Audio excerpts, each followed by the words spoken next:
Génesis capítulo 6 al 9. El capítulo 6 de Génesis comienza con evidencias asombrosas de la decadencia moral de los seres humanos. Génesis 6 en el verso 5 dice: y vio Jehová que la maldad de los hombres era mucha en la tierra, y que todo designio de los pensamientos del corazón de ellos era de continuo solamente el mal. Después que Adán y Eva desobedecieron la palabra de Dios, dejándose llevar por las palabras engañosas de Satanás, siguió el asesinato de Abel por su hermano Caín. Y a pesar del ejemplo de fe de Set, en los tiempos de Noé había aumentado la población y la maldad era ya insostenible. Génesis en el verso 2 dice: viendo los hijos de Dios que las hijas de los hombres eran hermosas, tomaron para sí mujeres. Pero ¿cuál es el problema? Que aquellos hijos de Dios eran ángeles caídos que habían hecho su morada en hombres y cohabitaban con mujeres para engendrar seres humanos. Estos seres llegaron a ser varones de renombre en la tierra, dice el verso 4.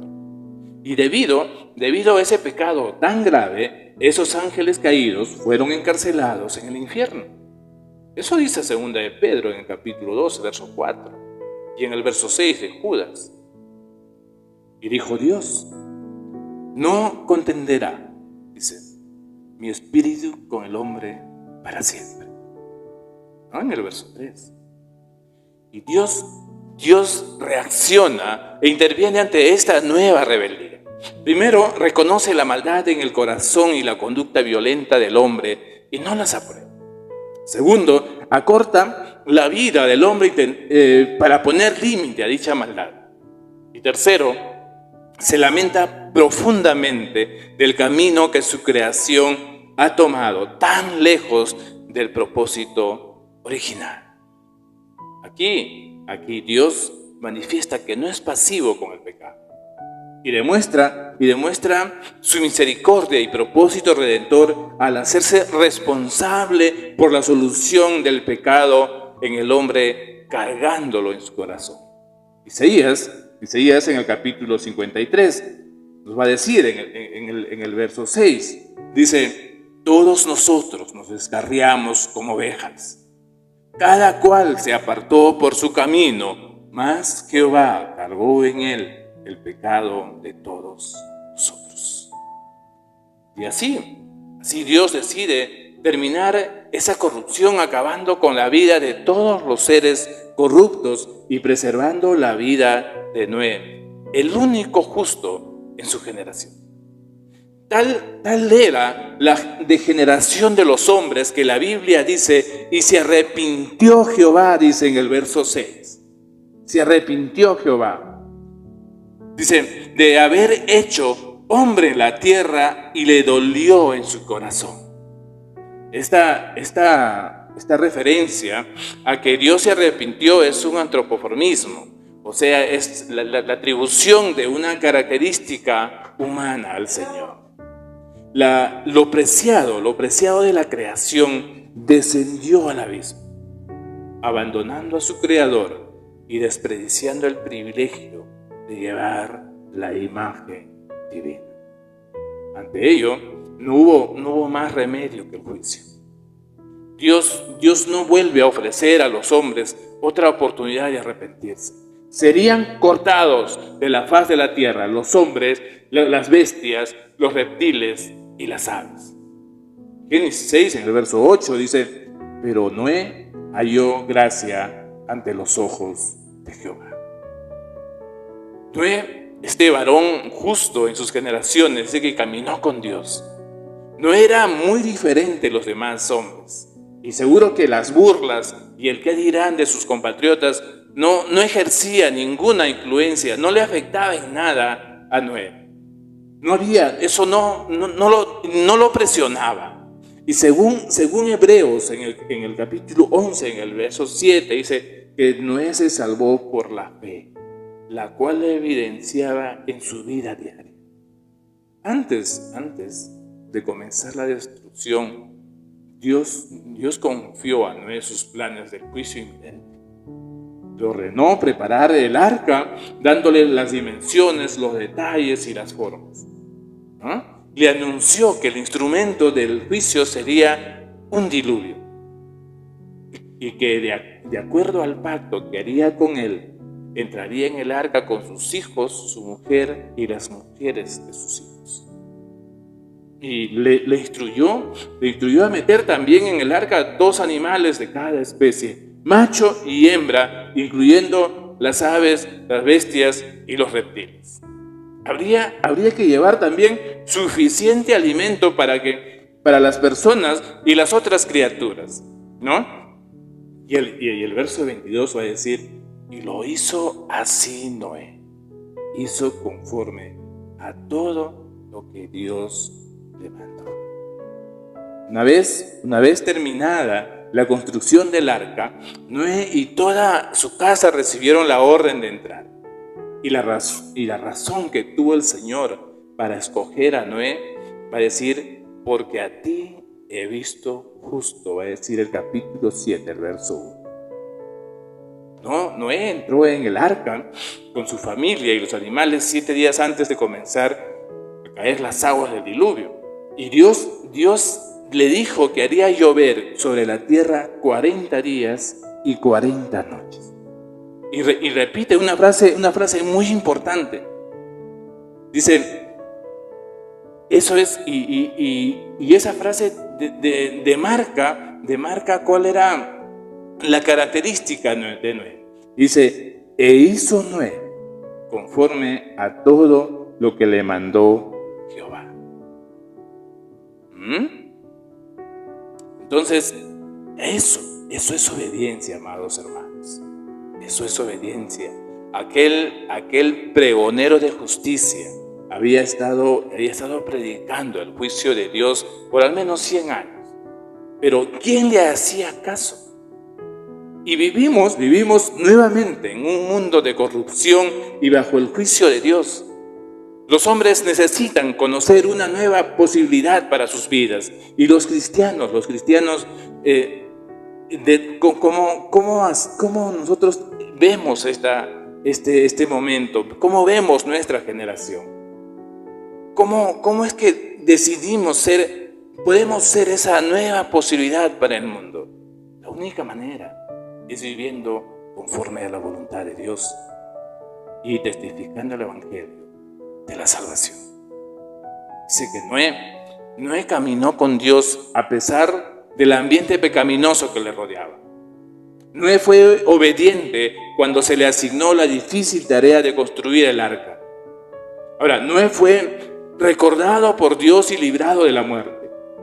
Dice Noé, por la fe, Noé dice, trabajó por su salvación y la de su familia. Noé también advirtió a sus vecinos acerca del peligro inminente. No solo eso, Noé construyó el primer altar para adorar a Dios. Y Noé fue honrado por Dios con una bendición especial.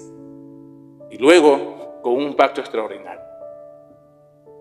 La memoria del diluvio ha permanecido en el pensamiento bíblico como una advertencia de juicio. Ese juicio destructivo para los impíos y la salvación para los justos. Segunda de Pedro, en el Nuevo Testamento, en el capítulo 2, en el verso 5, dice, y si no perdonó al mundo antiguo, sino que guardó a Noé, pregonero de justicia, con otras 7 personas, trayendo el diluvio sobre el mundo de los impíos. Entonces, vemos que también en el Nuevo Testamento, el mismo Señor Jesús compara la venida del Hijo del Hombre con los días de Noé y el diluvio, ¿no? En Mateo 24. Y Génesis, volviendo al capítulo 7 de Génesis, en el verso 11 dice, aquel día, dice, fueron rotos todas las fuentes del grande abismo y las cataratas de los cielos fueron abiertas. Y el verso 12 dice, y hubo lluvia sobre la tierra 40 días y 40 noches. ¿No? Y Génesis 7 en el verso 19 va a decir, y las aguas cubrieron todos los montes, ¿no? Dice, y subieron por encima de ellos unos 7 metros, va a decir el verso 20. Dice, y toda carne murió, dice el verso 21. Y prevalecieron las aguas, dice, sobre la tierra 40 días.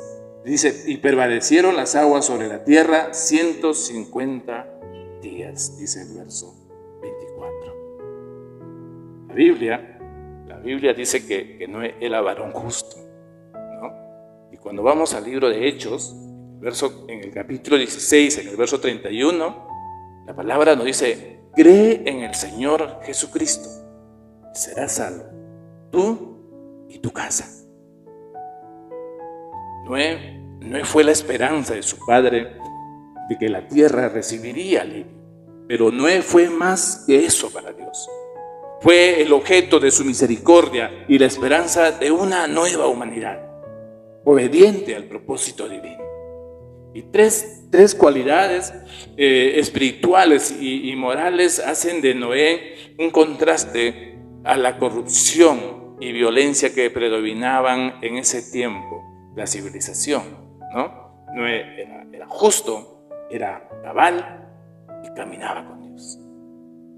Esto significa que Noé se adecuaba a una vida modelada por los mandamientos de Dios. Además, a pesar de todas las corrupciones y violencias existentes, ningún mal se podía encontrar en él. Al igual que no, tenía una vida de obediencia incondicional a Dios. Por eso se repite, ¿no? Y Noé dice, hizo conforme a todo lo que Dios le mandó.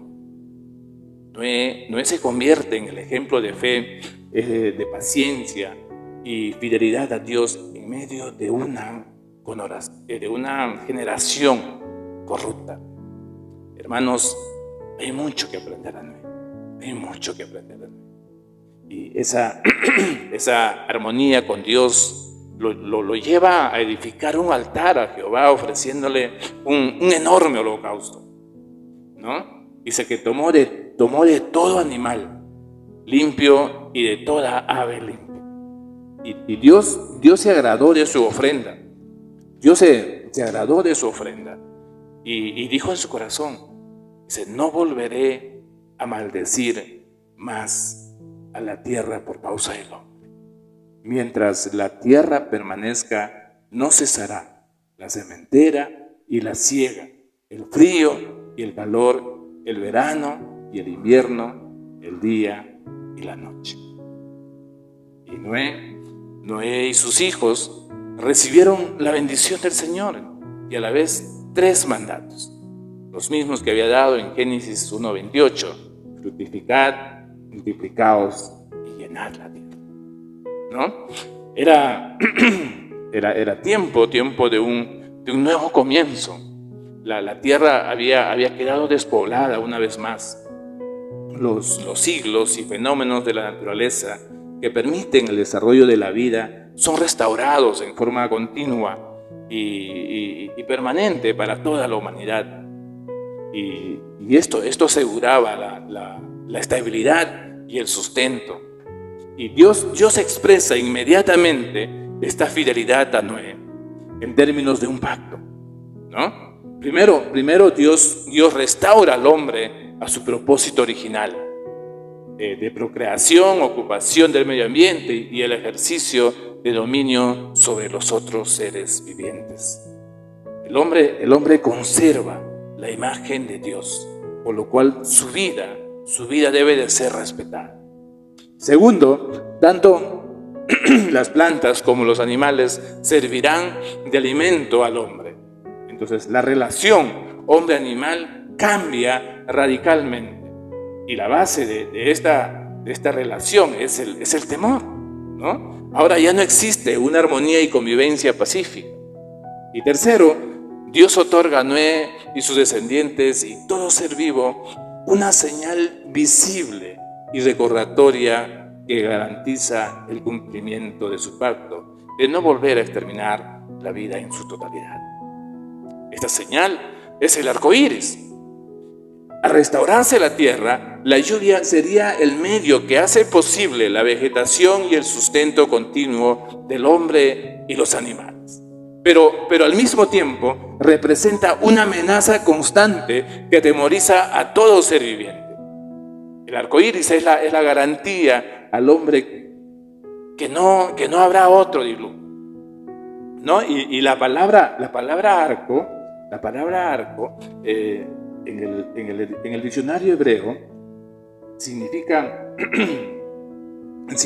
que es un arco para disparar, es un flechero, es una saeta, ¿no?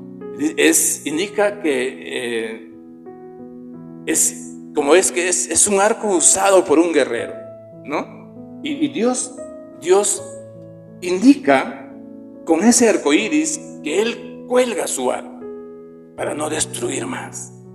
Y este acto de misericordia de Dios es expuesto en la invitación del Señor Jesús, quien ofrece el verdadero descanso para aquel que se siente inseguro y cargado de ansiedades y preocupaciones. Mateo, acompáñenme ahí en el Nuevo Testamento, en el capítulo 11, en el verso 28 dice: venid a mí, todos los que estáis trabajados y cargados, y yo os haré descansar. Llevad mi yugo sobre vosotros y aprended de mí, que soy manso y humilde de corazón, y hallaréis descanso para vuestras almas. Cuánta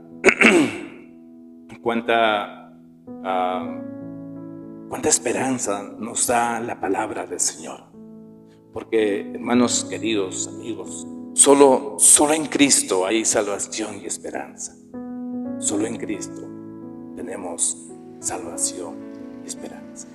Acompáñanos en esta serie, conociendo la Biblia, por esta página, el camino, en el próximo capítulo, un nuevo comienzo.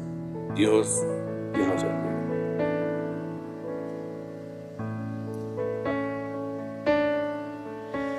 Si mi fe ha de caer, Él me sostendrá. En la tentación yo sé, Él me sostendrá. No podría estar de pie en la oscuridad, pues mi amor muy frágil es, Él me sostendrá. Él me sostendrá, Él me sostendrá, pues me ama el Salvador. Él me sostendrá. Él se goza en quien salvó, Él me sostendrá. Ante el precioso soy, Él me sostendrá.